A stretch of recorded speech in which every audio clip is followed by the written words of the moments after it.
नमस्कार, मैं हूं संजय शर्मा। आप देख रहे हैं 4 PM न्यूज नेटवर्क। भक्तों ने कहा कि प्रधानमंत्री जी बहुत दुखी हैं। पहलगांव के बाद उनको नींद नहीं आ रही है, सो नहीं पा रहे हैं। वो 6-7 दिन से सोए नहीं है। मुझको भी यकीन हो गया कि भाई कोई प्रधानमंत्री होगा, अभिभावक होता है देश का, इतनी बड़ी घटना हुई है तो उसको नींद नहीं आ रही होगी, परेशान होगा। लेकिन कल मैंने देखा कि वो फिल्मी सितारों वाले एक कार्यक्रम में मुंबई में 9 घंटे मौजूद रहे। सामने शाहरुख खान बैठे थे, आमिर खान बैठे थे, आलिया भट्ट थी, तमाम हीरो हीरोइन थे। प्रधानमंत्री जी 9 घंटे बैठे रहे। उधर जो एक बहादुर कर्नल की जो पत्नी है, जिसने कहा कि सरकार ने हमें अनाथ छोड़ दिया और ये हिंदू मुसलमान मत करिए, उसको लेकर वैसे से भक्त उस महिला पे, जिसने अपना पति अभी खोया है, उस पे इतनी अभद्र टिप्पणी कर रहे हैं, इतनी खराब टिप्पणी कर रहे हैं कि उसने ये कैसे कह दिया कि हिंदू मुसलमान के नाम पर फसाद मत खड़ा करिए। ये मुल्क है हमारा। तो प्रधानमंत्री ने क्या पाकिस्तान पे वो हमले की पूरी तैयारी-वैयारी कर ली थी, आराम से वो उस संध्या का आनंद ले रहे थे। मैंने अभय द्विवेदी जी से पूछा कि प्रधानमंत्री के अंदर कुछ संवेदना जगती नहीं है, वो कैसे कर सकते हैं कि अभी मैं तो प्रधानमंत्री होता तो क्यों होता, लेकिन अगर होता तो मेरे दिमाग में तो वही घूमता रहता कि किसी देश की इतनी हिम्मत हो गई, उसने आतंकी भेज के मेरे देश के 26-28 लोगों को मार दिया। मैं सपने में सो के उठ के बैठ जाता कि मैं इनका दंड क्यों नहीं दे पाए, और मैं ऐसे किसी प्रोग्राम में, ये प्रोग्राम 15 दिन बाद भी हो सकता था। ये जले पे नमक छिड़कने जैसी बात नहीं है। मैंने पूछा अभय दुबे जी से, ये सब है क्या? ये जातीय जनगणना का जिन क्यों बाहर आया? अभय दुबे जी का कहना है कि 4 PM बंद कराना, जातीय जनगणना लाना, वो सिर्फ इसलिए है कि लोग पहलगाम के मुद्दे पर ध्यान से हटा दें। 4 PM बंद हुआ तो बाकी यूट्यूबर डर जाएं, बोले ना कि पहलगाम के बोला तो हमारा चैनल भी बंद हो जाएगा। मैंने कहा हो सकता है। फिलहाल मैंने तो सुप्रीम कोर्ट में रिट दायर कर दी है। अगले हफ्ते पता चल जाएगा कि संविधान का सबसे बड़ा मंदिर, उसकी तरफ से क्या आदेश आता है। प्रधानमंत्री जी संविधान को माने ना माने, मैं तो मानता हूँ। अगले हफ्ते आ जाएगा। तो अभय दुबे जी से बहुत बढ़िया बातचीत इन तमाम मुद्दों पर आपको लेके चलता हूँ। उससे पहले ये यूपी के चैनल पे आप देख रहे हैं, क्योंकि भारत में नेशनल चैनल बंद है। दुनिया के अलग अलग देशों में लोग देख रहे हैं, मैसेज कर रहे हैं। तो तब तक जो देश दर्शक हैं जिन तक ये वीडियो पहुंचा है, 4 PM यूपी जिस वीडियो पे आप भारत के लोग देख रहे हो, इसको सब्सक्राइब करिए, अपने दोस्तों से कहिए 4 PM यूपी को सब्सक्राइब करें। इस चैनल पे हमारी बातचीत होती रहेगी। 4 PM की क्या क्या कार्रवाई चल रही है मैं आपको बताता रहूंगा। चलते हैं अभय द्विवेदी जी के पास, चैनल को सब्सक्राइब और ज्वाइन करें। अभय द्विवेदी जी के पास चलते हैं। 4 PM न्यूज नेटवर्क में स्वागत है अभय द्विवेदी जी आपका। दिन में मैं आज बहुत, कल मैं कोशिश करता रहा शाम तक, लेकिन एक अच्छी खबर ये थी कि सुप्रीम कोर्ट में मेरी रिट याचिका दायर हो गई। साहब भली संविधान पे यकीन ना करे, लेकिन मेरा संविधान पे पूरा यकीन है। और मैंने वो याचिका में विस्तार से इस बात को कहा है कि हमें कोई नोटिस नहीं मिला, ना भारत सरकार की तरफ से ना यूट्यूब की तरफ से, सीधा चैनल बंद कर दिया गया। तो मुझे उम्मीद है कि अगले हफ्ते में किसी भी दिन ये सुनवाई होगी और मुझे पूरा न्याय मिलेगा। तो मैंने सोचा आपको बता दूं कि अब सुप्रीम कोर्ट फैसला करेगा कि इस तरह किसी चैनल को बंद किया जा सकता है बिना सूचना के या नहीं। देखिए, जिस तरह आपको न्यायपालिका पर विश्वास है, मुझे आपसे भी ज्यादा विश्वास है न्यायपालिका के ऊपर, क्योंकि मेरे ऊपर कई बार इस तरह के दमनकारी कृत्य होते रहे हैं। इमरजेंसी में मुझे गिरफ्तार किया गया था, न्यायपालिका से ही मुझे राहत प्राप्त हुई। उसके बाद पत्रकार के तौर पर न जाने कितने मुकदमे मैंने लड़े हैं, हर बार मुझे न्यायपालिका से राहत हुई। एक बार मेरे ऊपर प्रतिबंध लगा दिए गए थे कि मैं कहीं बाहर नहीं आ सकता, लेकिन मैं उसके हाई कोर्ट में गया, मुझे तुरंत उससे राहत प्राप्त हुई। तो न्यायपालिका हमेशा ही अभिव्यक्ति की स्वतंत्रता को बुलंद करती है, और सरकार के जो दमनकारी कदम होते हैं उससे टकराने का एक ही तरीका है कि आप न्यायपालिका के पास जाइए और उससे राहत मांगिए, और राहत मिलती है, हमेशा मिलती है। और हमारे और आप जैसे लोग देशभक्त लोग हैं, हम लोग राष्ट्र के हित को सर्वोपरि मानते हैं, और सरकार के खिलाफ सवाल पूछने की हमें ट्रेनिंग दी गई है। हमारी घुट्टी में है कि सरकार से हम सवाल पूछें, और उस मामले में अपनी आवाज को कभी कमजोर न होने दें, आवाज को लगातार बुलंद रखें। और मैं आपके साथ इसीलिए जुड़ा हुआ हूं कि आपके अंदर ये पराक्रम है और इस प्रकार का जज्बा है, पहली बात। दूसरी बात, मुझे पक्का यकीन है कि जिस दिन आपको आपकी सुनवाई होगी उसी दिन आपको राहत भी प्राप्त हो जाएगी। और जैसे ही राहत प्राप्त हुई और आपने यहाँ पर यूट्यूब के जो भी प्रतिनिधि हों उनको वो सुप्रीम कोर्ट का ऑर्डर दिया और आपका जो नेशनल चैनल है वो खुला, उसी दिन रॉकेट की तरह आपका नेशनल चैनल आगे जाएगा, और जो आपके 70 लाख सब्सक्राइबर हैं वो 1 करोड़ होंगे, मुझे पक्का यकीन है। क्योंकि ये इस वक्त जितनी ज्यादा चर्चा 4 PM की हो रही है, सब लोग मुझसे पूछ रहे हैं कब खुल रहा है, क्या कर रहे हैं संजय जी, कौन किसको वकील किया, हाई कोर्ट में याचिका दायर होगी, सुप्रीम कोर्ट में याचिका दायर होगी, इतना ज्यादा लोग लगातार पूछते हैं। तो इस वक्त चर्चा अगर किसी की है पूरे मीडिया जगत में तो केवल 4 PM की है और किसी की चर्चा नहीं है। सरकार आगे जाकर जब उसको सद्बुद्धि आएगी तो इस बात पर अफसोस करेगी कि उसने 4 PM चैनल को के खिलाफ यूट्यूब को पत्र क्यों लिखा और उसे राष्ट्रीय सुरक्षा के नाम पर उसे क्यों डाउन किया गया। बिल्कुल ठीक बात है। मुझे भी लग रहा है कि आज मैं कई लोगों से मिला, प्रशांत भूषण जी से भी मुलाकात थी, मुझे बड़ा अच्छा लगा। पहली मुलाकात थी, प्रशांत भूषण ने विस्तार से बात की। फिर मैं न्यूज़ लॉन्ड्री के CEO, मुझे बड़ा अच्छे लगे अभिनंदन जी। मैंने उनसे बहुत डेट में कि न्यूज़ लॉन्ड्री कैसे शुरू हुई, क्या उनसे मैंने विमर्श किया आज काफ़ी देर। काफ़ी लोगों से मुलाकात हुई कल। शुरू करता हूँ कि चर्चा आज प्रधानमंत्री जी ने पहलगाँव के बाद कहा था कि आतंकियों को वो सज़ा मिलेगी कि वो याद रखेंगे। भक्त लोग लगातार ट्वीट कर रहे थे कि पिछले 5-6 दिनों से प्रधानमंत्री जी सोए नहीं है, खाना-पीना नहीं खा पा रहे हैं। मैं कई भक्तों के मैसेज देख पा रहा था, बहुत दुखी हैं। मुझे भी लग रहा था कि कोई भी देश का प्रधानमंत्री देश का अभिभावक होता है, उसे दुखी होना लाज़मी है। लेकिन फिर मुझे आज दुःख दिखा उनका। वो वर्ल्ड मुंबई में एक फंक्शन में गए थे। वहाँ पे निरे हम शाहरुख खान से लेके आमिर खान तक सब नज़र आए मुझे, और आलिया भट्ट से लेके तमाम हीरो-हीरोइन नज़र आए। मेरे पास जो जानकारी मिली है उसमें प्रधानमंत्री जी 9 घंटे रहे उस कार्यक्रम में। 9 घंटे गुजारे उन्होंने। हम हो सकता है प्रधानमंत्री जी को अच्छा लगता हो, आमिर खान का चेहरा अच्छा लगता हो, शाहरुख खान का चेहरा अच्छा लगता हो, बहुत सारे फ़िल्मी दुनिया के लोग अच्छे लगते हों। लेकिन जिस समय देश पूरे गम में डूबा हुआ है, जिस समय उस बहादुर कर्नल की पत्नी कह रही है, रोते-रोते कह रही है कि हिंदू मुसलमान मत करो, और लोग उस पत्नी को भी टिप्पणी कर रहे हैं, बेहुदा गंदी-गंदी टिप्पणी कर रहे हैं। प्रधानमंत्री का गम 9 घंटे फिल्मी अभिनेताओं के बीच, क्या हो गया है? कोई संवेदना बची नहीं है क्या? आज ये कार्यक्रम 15 दिन बाद भी कर लेते, कोई ऐसी आफत होती नहीं? या फिर खत्म, मुद्दा खत्म, पहलगाँव के मुद्दे को जाति जनगणना पे ले आए, जिससे चर्चा ना हो। 4 PM सबसे ज़्यादा चर्चा कर रहा था, उसे प्रतिबंध लगा दिया, मामला खत्म।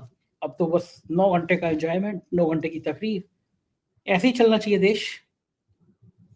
देखिए, आप जिस कार्यक्रम की चर्चा कर रहे हैं वो वेव वाला कार्यक्रम था। आज टीवी पर लंबे अरसे तक उस कार्यक्रम का लाइव प्रसारण हुआ। प्रधानमंत्री का भाषण उसमें दिखाया गया, सामने फिल्म स्टार बैठे हुए थे। वो बात बात पर औपचारिक किस्म की तालियां बजा रहे थे। बिल्कुल वो तालियां औपचारिक थी, क्योंकि प्रधानमंत्री बोल रहे हैं तो बीच बीच में तालियां बजाना अच्छा भी लगता है। कोई नहीं चाहेगा कि प्रधानमंत्री की बात पर चुपचाप बैठा रहे, तो वो तालियां बजा रहे थे। मैं ये मानता हूं कि ये प्रधानमंत्री की दूसरी सबसे बड़ी गलती है। पहली सबसे बड़ी गलती उन्होंने तब की थी जब वो बिहार में रैली करने के लिए वोट मांगने चले गए थे। उस वक्त तो जो पहलगाम में वैसरण घाटी में मारे गए, उनकी चिताएं भी नहीं जली थी। दूसरी सबसे बड़ी गलती उन्होंने की है कि वो फिल्म स्टारों वाले कार्यक्रम में 9 घंटे तक रहे। आप सोचिए कि प्रधानमंत्री कितनी संगीन स्थिति का सामना कर रहे हैं। वो खुद भी जानते हैं कि इस वक्त देश बहुत ही संगीन हालत में है। अगर वो खुद ना जानते होते तो अपना रूस का दौरा कैंसिल नहीं करते। उन्हें रूस जाना था, लेकिन उनका भारत में रहना जरूरी है, क्योंकि कभी भी पाकिस्तान के साथ में किसी भी किस्म का टकराव हो सकता है। बड़े पैमाने का फौजी टकराव हो सकता है, छोटे पैमाने का फौजी टकराव हो सकता है। ऐसा भी हो सकता है कि पाकिस्तान भारत के किसी स्ट्राइक को प्रीएम्प्ट करने के लिए, यानी पहले से ही उसको बेअसर करने के लिए अपनी तरफ से कोई फौजी कार्रवाई कर दे, क्योंकि वहां सारी तैयारियां हो रही हैं। सीमा के ऊपर जो किसान वगैरह थे वो सब अपनी जगह से हटा दिए गए हैं, सोच के कि भारत कभी भी आक्रमण कर सकता है। भारत की तरफ से भी पूरी तैयारियां हैं, कभी भी कुछ भी हो सकता है। इसलिए प्रधानमंत्री ने ये उचित समझा कि वो रूस का अपना दौरा कैंसिल कर दें। लेकिन उन्होंने ये उचित क्यों नहीं समझा कि बिहार की रैली कैंसिल कर दें? उन्होंने ये उचित क्यों नहीं समझा कि बंबई में वेव वाला ये कार्यक्रम कैंसिल कर दें? देखिए, आज हम लोग सवाल पूछ रहे हैं, प्रधानमंत्री की तरफ से कोई जवाब नहीं आता, भारतीय जनता पार्टी की तरफ से कोई जवाब नहीं आता, सरकार की तरफ से कोई जवाब नहीं आता, प्रधानमंत्री के पैरोकारों की तरफ से, उनके प्रवक्ताओं की तरफ से कोई जवाब नहीं आता। लेकिन ये जवाब उनसे एक दिन इतिहास जरूर पूछेगा। आप सोचिए, प्रधानमंत्री का दिमाग कहां होना चाहिए और उनका कहां है। आपको आपको जब किसी कार्यक्रम में बुलाया जाता है तो आप एक दिन पहले से उस कार्यक्रम के बारे में सोचना शुरू करते हैं। फिर आप अपने वो सोचते हैं कि उस कार्यक्रम में हम क्या बोलेंगे, कुछ आप नोट्स बनाते हैं। मतलब आपका आपका सोच विचार का काफी सारा समय उस कार्यक्रम की बौद्धिक तैयारी करने में गुजरता है। फिर आप जाते हैं, आते हैं, वगैरह वगैरह। प्रधानमंत्री ने जब बिहार की रैली की थी तब भी उसका काफी दिमाग उनका काफी उसके अंदर, उनके पास स्पीच राइटर्स होते हैं, हम लोगों के पास नहीं होते, लेकिन फिर भी वो स्पीच राइटर्स को बताते हैं कि भाई ये स्पीच ऐसी होनी चाहिए आपकी। फिर जब स्पीच लिख के ले आते हैं तब फिर वो स्पीच को पढ़ते हैं, पढ़ते होंगे, उसके बाद टेलीप्रॉम्प्टर के ऊपर स्पीच की प्रैक्टिस करते होंगे। हम लोगों की तरह तो है नहीं कि हम पर्ची पे लिख के ले जाएंगे, बीच बीच में उस पर्ची को देखते हुए, पॉइंट देखते हुए अपनी बात बोल देंगे। लेकिन प्रधानमंत्री जो टेलीप्रॉम्प्टर से पढ़ते हैं, टेलीप्रॉम्प्टर भी खास तरह के होते हैं, वो इस तरह से लगे होते हैं कि और कोई देख ही नहीं सकता उनको। और प्रधानमंत्री का आप देखिए सिर ऐसा और इस तरह होता है पूरी स्पीच बोलने में, यूं यूं उंगली चलती है और सिर इस तरह होता है उनका पूरा कंप्लीटली, ताकि इधर वाक्य पढ़ते हैं फिर इधर वाक्य पढ़ते हैं, इस तरह से पूरी सेटिंग होती है। प्रधानमंत्री के आने से पहले उनके आईटी एक्सपर्ट मंच के ऊपर लगे रहते हैं ताकि टेलीप्रॉम्प्टर की पूरी तरह सेटिंग हो जाए। उसका पूरा रिहर्सल होता है, ये खुद मैंने दिल्ली विश्वविद्यालय में देखा है होते हुए, पूरा रिहर्सल होता है। उसके बाद कोई मंच पर जा नहीं सकता है।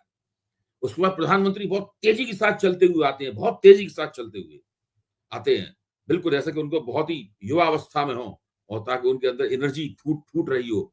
उसके बाद वो चलते हुए सीढ़ियां चढ़ते हैं ताकि बिल्कुल ये ना लगे कि उनके पैर सूजे हुए हैं और उनको किडनी ट्रबल है, ये सब ना लगे। और वो मंच पे जाकर फिर अपना टेलीप्रॉम्प्टर से यूं यूं करके पढ़ते हुए, यूं यूं ऐसे उंगली करते हुए पूरा भाषण देते हैं।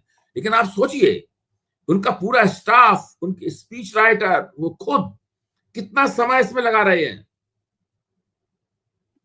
कम से कम 8-9 घंटे तो उनके बिहार आने जाने में और भाषण देने में खर्च हुए होंगे।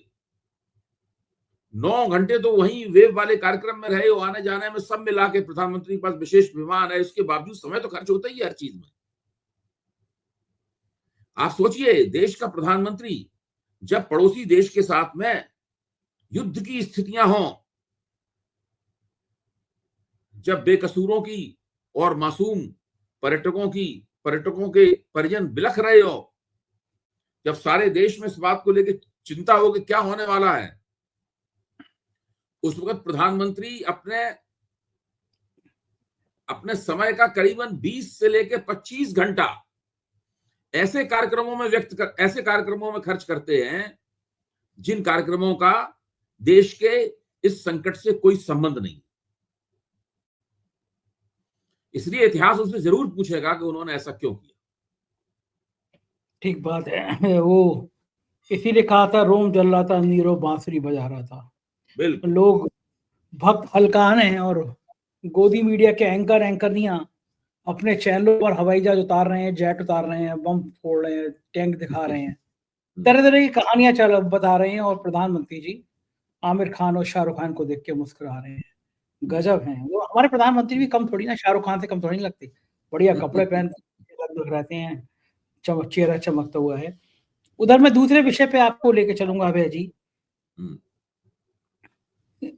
जो जातीय जनगणना वाला मुद्दा है, हर पार्टी अपने अपने पक्ष में दावे कर रही है कि हमने कोशिश की थी। भारतीय जनता पार्टी भी कह रही लाए तुम देखो। मुझे लग रहा है जैसे लोकपाल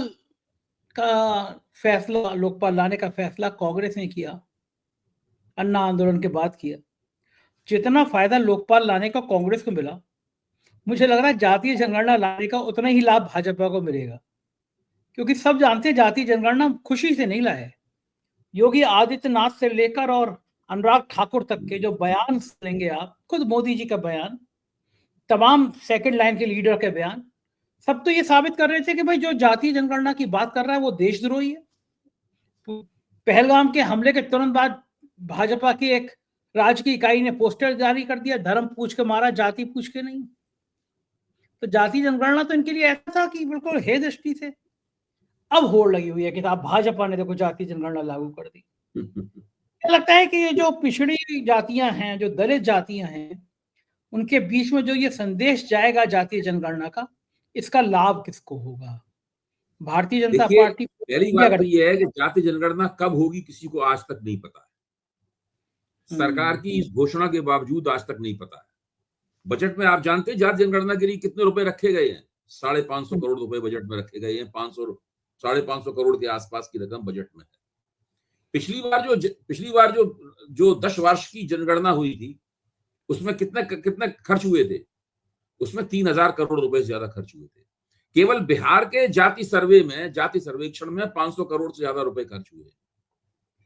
और जो केंद्रीय बजट है उसके अंदर अभी इस जनगणना के लिए केवल 550 करोड़ रुपए का प्रावधान किया गया है।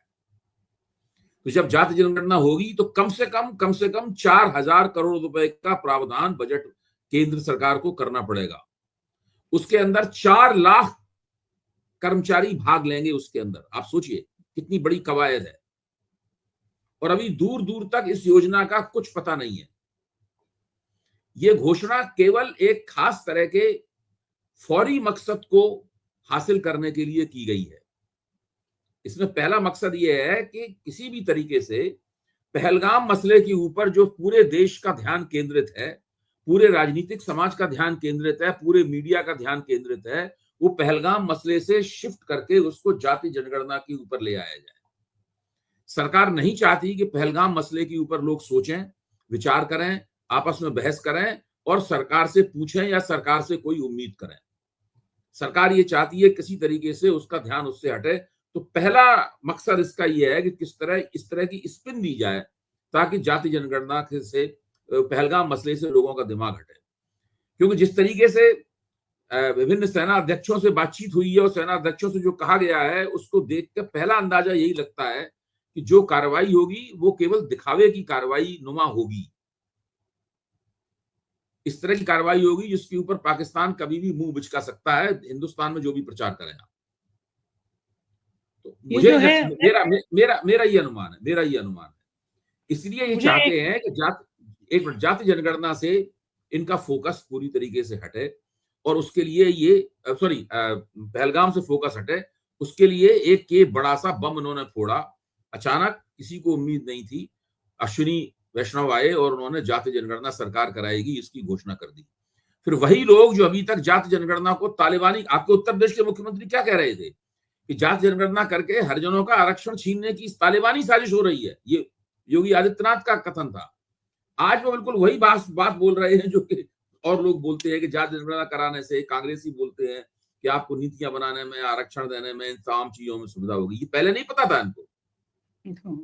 आपने छत्तीसगढ़ का भाजपा का हैंडल है जिसके अंदर वो कार्टून छपा था जिसमें बताया गया था कि भाई जाति पूछकर नहीं गोली मारी, धर्म पूछ के गोली मारी।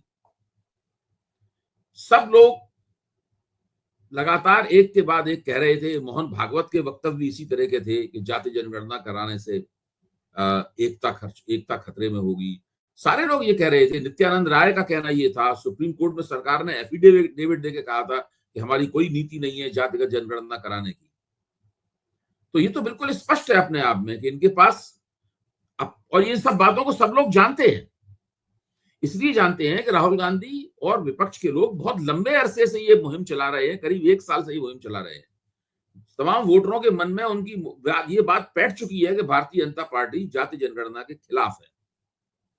इसलिए सब लोग कह रहे हैं कि भाई अचानक इनको क्या हो गया, अचानक इनका मन कैसे बदल गया, ये 380 डिग्री क्यों घूम गए, 360 डिग्री क्यों घूम गए। तो ये इस तरह की बात, किसी को इनकी बातों पर ये कुछ भी कहते रहे, मीडिया स्पेस उन्होंने कैप्चर कर दिया है। इनकी बातें लगातार दोहराई आएंगी मीडिया स्पेस में, लेकिन मुझे नहीं लगता कि ऐसी कोई स्थिति बनेगी इससे लोग उनकी बातों पर यकीन कर पाए। अबे जी, मैं जब क्राइम की रिपोर्टिंग करता था तो मैं अपनी आंखों देखी एक बात बता रहा हूँ। एक डॉक्टर साहब थे, उनकी नौकरानी कोई उनका एक 400-500 रुपए का कोई सामान चुरा के ले गई। डॉक्टर साहब उस थाने में आए, सिविल लाइन्स थाना था, मैं बैठा हुआ था। तो उस मेरे सामने की बात है ये कि उन्होंने कहा कि साहब 400-500 रुपए चोरी। थाने कह रहे डॉक्टर साहब आप कहाँ 400 रुपए की चोरी FIR लिखाएंगे, वो करेंगे, छोड़िए हम ऐसे ही मालूम कर लेंगे। नहीं कर उन्होंने थानेदार ने FIR लिखी, 400 रुपए की FIR लिखूं। डॉक्टर साहब को तो बड़ा शौक था FIR लिखाई, जब वो SP के पास चले गए। चांस की बात है कि अगले दिन मैं फिर किसी रिपोर्ट के चक्कर में मैं फिर बैठा था, डॉक्टर साहब फिर आए। तब तक SP ने फोन किया था, डॉक्टर साहब की रिपोर्ट लिखो। थानेदार ने कहा डॉक्टर साहब आइए, मुंशी को बुलाया, चाय लाओ, नाश्ता लाओ। डॉक्टर साहब की चाय आती है, उससे पहले उन्होंने कहा जरा पप्पू को निकाल के लाओ हवाला से। पतला दुबला एक नेपाली टाइप का लड़का पप्पू आ गया। थानेदार ने वो जो चमड़े का जो पट्टा होता है दे दनादन उसमें मारना शुरू किया, बता जेब कहाँ काटी, जेब कहाँ काटी। पप्पू चिल्लाए। अब जो नॉर्मल आदमी होगा थाने में उसके सामने चमड़े के पट्टे से मारा जाएगा तो उसका दिल दहल जाएगा। 20-25 मिनट तक पप्पू तड़पे और थानेदार मारते रहे, बता जेब कहाँ काटी। उसके बाद पप्पू बैठे साइड में, डॉक्टर चाय पीजिए। चाय पी डॉक्टर ने, थानेदार ने कहा कि वो एफआईआर, डॉक्टर बोले नहीं रहने दीजिए, छोड़िए, मैं क्या करना। डॉक्टर साहब चले गए। मजे की बात यह है कि 4-5 दिन बाद किसी और, चूंकि थाने में रोज जाना होता था, क्राइम रिपोर्टिंग करते थे, तो हम गए, ऐसी कोई और वाक्य हुआ। थानेदार ने, संभ्रांत से व्यक्ति थे, कुछ राजनीति की बातें ज्यादा कर रहे थे, ज्ञान दे रहे थे, उसने घंटी बजाई, बोले पप्पू को निकाल के ला। 4-5 दिन बाद ही फिर वही पप्पू आए, फिर पिटे वो आदमी सामने, फिर उठ के फिर आऊंगा, दोबारा आऊंगा।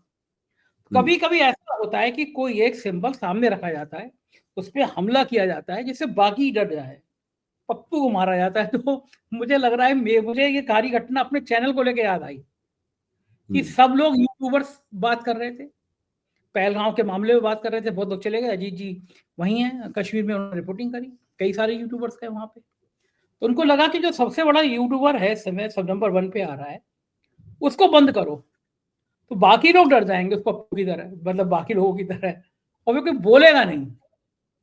लेकिन ये मुझे आज इस सज्जन ने कहा कि उल्टा पड़ गया कि बाकी सब भी डरे नहीं, बाकी सबने ही बोलना शुरू किया कि चलो, बंद इसलिए गया कि पहलगाम पे सवाल कर रहा था।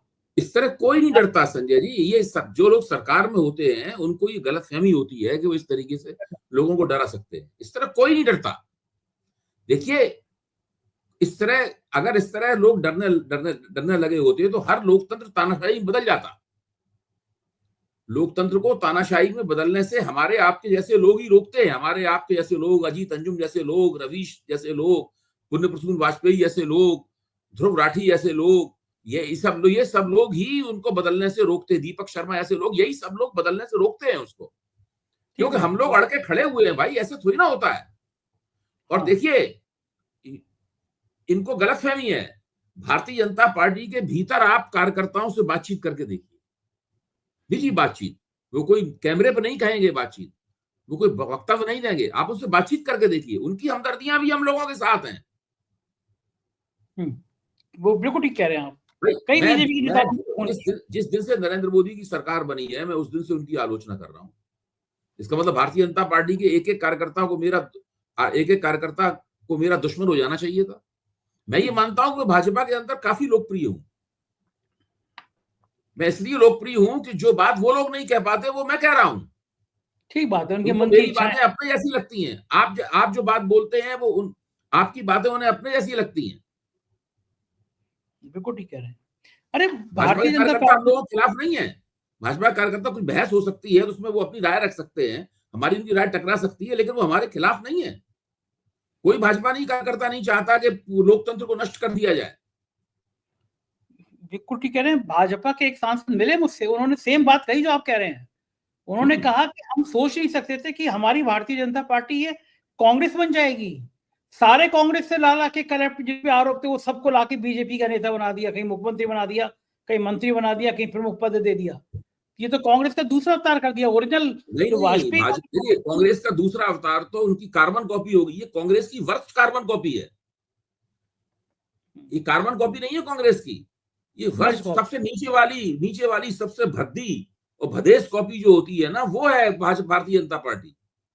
वाजपेयी इसमें वाली कांग्रेस भाजपा का कोई सदगुण, देखिए कांग्रेस में बहुत से अवगुण है, बहुत से सदगुण है।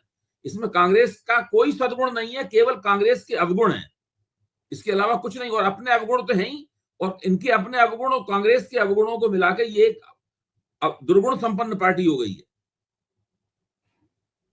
अच्छा, ये जातीय जनगणना का बिहार में क्या असर रहेगा अभय जी, क्या लग रहा है आपको? बिहार के चुनाव पास, देखिए ऐसा है कि जातिगत जनगणना की अभी केवल घोषणा हुई है। हो सकता है कि बिहार चुनाव जब हो उस वक्त जनगणना शुरू ही ना हो। ये भाई भी हो कैसे, सकता है। आप किस आधार पर हम और आप इस वक्त अंदाजा लगा सकते हैं क्या जातिगत जनगणना एक हफ्ते बाद शुरू हो जाएगी, 15 दिन बाद शुरू होगी, 1 महीने बाद शुरू होगी? कब शुरू होगी जातिगत जनगणना? कुछ नहीं पता किसी को। कुछ नहीं पड़ा। जब शुरू होगी उसके बाद कम से कम 6 महीने, 7 महीना, 8 महीना लगेगा उसके अंदर। फिर धीरे धीरे करके उसके आंकड़े फिल्टर होंगे, तब उनके आंकड़े पब्लिक डोमेन में लाए जाएंगे, तब उनके ऊपर चर्चा होगी, तब उसका असर समझ में आएगा ना। अभी तो केवल इसका एकमात्र असर सरकार के पक्ष में ये हुआ है कि लोगों ने पहलगाम मुद्दे पर बोलना सोचना कम कर दिया है, जातिगत उसका ध्यान थोड़ा बट गया है। इसके अलावा अभी इसका कोई और उपयोग नहीं है। देखिए, परिस्थिति ऐसी थी कि इस सरकार को जातिगत जनगणना करानी ही थी। ये नामुमकिन था कि जातिगत जनगणना न कराते। देर सवेर की बात थी, इसलिए उन्होंने इसको केवल घोषणा करके उसका यहां पर एक राजनीतिक तिकड़म उसमें कर की उसके अंदर कि इस वक्त जब सारा देश एक दूसरे मसले के ऊपर सोच रहा है, उससे ध्यान हटाने के लिए इसका इस्तेमाल किया गया। अभी तक तो पैसे भी नहीं है।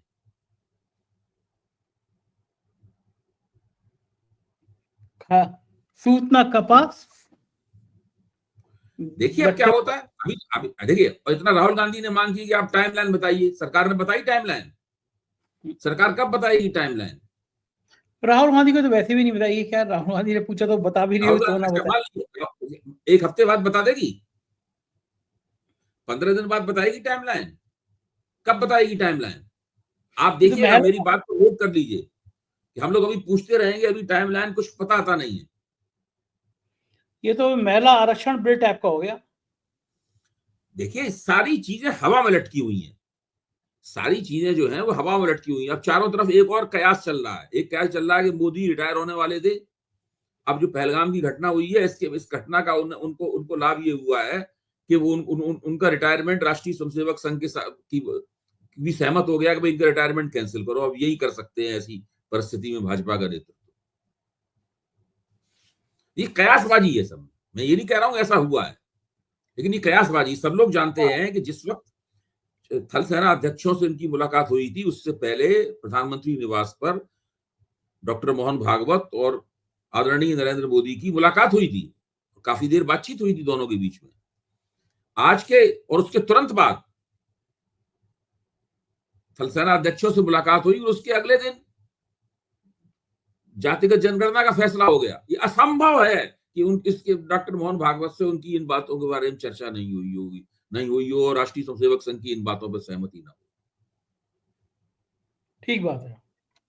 इस तरह तरह की कहानियां जो हैं ये सामने आती रहेंगी। हम बातचीत करते रहेंगे। बहुत बहुत शुक्रिया अभय जी, आपने इतना समय दिया। Thank you. ये थे अभय दुबे जी और पूरी बातचीत आपने सुनी। मुझको यकीन है ये बातचीत आपको पसंद आई होगी। आपकी राय का मुझे बेसब्री से इंतजार रहेगा। शुक्रिया। Thank you.